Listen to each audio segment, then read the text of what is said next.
Assalamualaikum Sobat Islamku Keren, apa kabar? Semoga senantiasa dalam keadaan sehat walafiat dan dalam lindungan Allah Subhanahu wa Ta'ala. Kita doakan bagi yang sedang sakit, semoga diberikan kesembuhan yang lekas, dan tidak lupa pula kita doakan semoga pihak-pihak yang sedang menjadi garda terdepan dalam memutus mata rantai penyebaran virus atau COVID-19 ini diberikan kesehatan yang sempurna dan diberikan kemudahan-kemudahan. Sobat Islamku Keren rahimakumullah. Sampai saat ini kita masih berada di tengah-tengah penyebaran COVID-19. Tentu hal ini membuat tidak sedikit orang merasa gelisah, cemas, panik.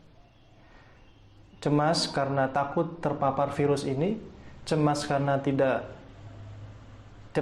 khawatir tidak mendapatkan kebutuhan sehari-hari sebagaimana biasanya, dan hal ini manusiawi. Namun lain halnya jika kecemasan ini berlangsung terus-menerus. Apakah ini akan baik bagi diri kita? Tentu tidak. Lalu bagaimana cara mengatasi kecemasan ini yang timbul karena penyebaran virus ini? Sebenarnya Allah Subhanahu wa Ta'ala telah memberi resep yang mujarab kepada kita, Sobat Islamku Keren, yaitu a'udzubillahi minasyaitonirrajim, ala bidzikrillahi tatma'innul qulub. Yang artinya, ketahuilah atau ingatlah, sesungguhnya hanya dengan zikrullah atau mengingat Allah Subhanahu wa Ta'ala, maka hati akan menjadi tentram, akan menjadi tenang. Di dalam keadaan senang kita zikrullah dengan mengucapkan alhamdulillah, segala puji milik Allah. Dikala keadaan sulit susah, kita menyebutkan inna lillahi, sesungguhnya kita milik Allah. Nah, dengan menerapkan zikrullah ini, mengingat Allah Subhanahu wa Ta'ala ini, insya Allah hati kita akan selalu tenang, akan selalu semangat, ya. Lantas bagaimana cara zikrullah ini? Ya. Banyak sekali ya cara yang dilakukan yang termasuk ke dalam zikrullah. Di antaranya menyebut sifat-sifat Allah Subhanahu wa Ta'ala, subhanallah, alhamdulillah, Allahu akbar dan sebagainya.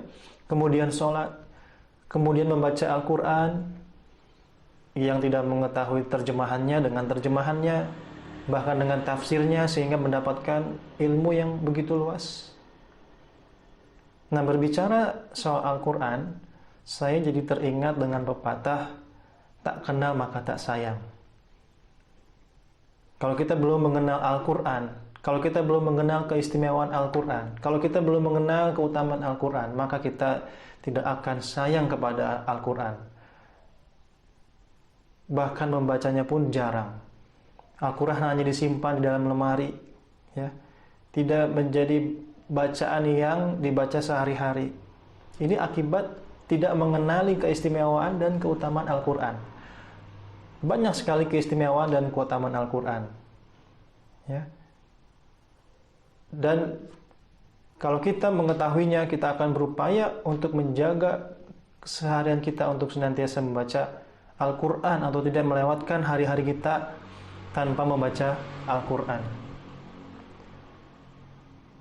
Dari sekian banyak keistimewaan Al-Quran, di sini saya hanya menyampaikan satu saja, dan insya Allah Ta'ala pada kesempatan berikutnya akan disampaikan keistimewaan Al-Quran yang lainnya. Apa yang dimiliki, keistimewaan apa yang dimiliki Al-Quran? Keistimewaan ini adalah keistimewaan yang tidak dimiliki oleh kitab suci lainnya. Apa itu? Allah Subhanahu wa Ta'ala sendiri atau Al-Quran sendiri menyatakan, inna nahnu nazzalna dzikra wa inna lahu lahafizun. Sesungguhnya kamilah yang telah menurunkan peringatan ini, dan sesungguhnya kami pula lah yang menjadi penjaganya. Nah, jadi Al-Quran atau ayat-ayat Al-Quran ini dari pertama diturunkan kepada yang mulia Nabi Muhammad Al-Mustafa SAW hingga hari ini dan sampai seterusnya dijaga oleh Allah Subhanahu wa Ta'ala kemurniannya, kemurnian teksnya. Tidak akan ada yang bisa menambah atau mengurangi, menghilangkan satu kata pun dari ayat-ayat suci Al-Quran. Karena Allah Ta'ala berjanji di sini, akulah yang langsung menjaganya. Nah, inilah keistimewaan Al-Quran, tidak akan dimiliki oleh kitab suci yang lainnya. Dan kita patut bersyukur kepada Allah Subhanahu wa Ta'ala akan hal ini dan memanfaatkan sebesar-besarnya Al-Quran ini bagi kehidupan kita. Sobat Islamku keren, rahimakumullah. Penjagaan Allah Subhanahu wa Ta'ala ini terhadap kitab suci ini itu diakui oleh orientalis. Di antaranya itu Sir William Muir, seorang kritikus yang tersohor karena sikapnya yang memusuhi Islam. Dia mengakui dengan mengatakan, kita dapat menetapkan berdasarkan dugaan yang paling kuat bahwa tiap-tiap ayat dalam Al-Quran itu asli dan merupakan gubahan Muhammad sendiri yang tidak mengalami perubahan.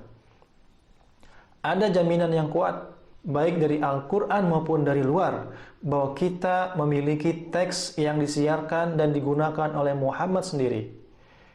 Membandingkan teks asli mereka yang tidak mengalami perubahan itu dengan berbagai naskah kitab-kitab suci kita adalah membandingkan hal-hal yang diantaranya tidak ada persamaan. Kemudian yang kedua, Profesor Noldijk, beliau berkebangsaan Jerman, juga menuliskan, usaha-usaha dari para sarjana Eropa untuk membuktikan adanya sisipan-sisipan dalam Al-Quran di masa kemudian telah gagal. Jadi inilah sobat Islamku keren, ya, keistimewaan, salah satu dari keistimewaan Al-Quran. Nah, semoga ini menambah kecintaan kita kepada Al-Quran dan semoga bermanfaat. Wa akhiru da'wana alhamdulillahi. Assalamualaikum warahmatullahi wabarakatuh. Assalamualaikum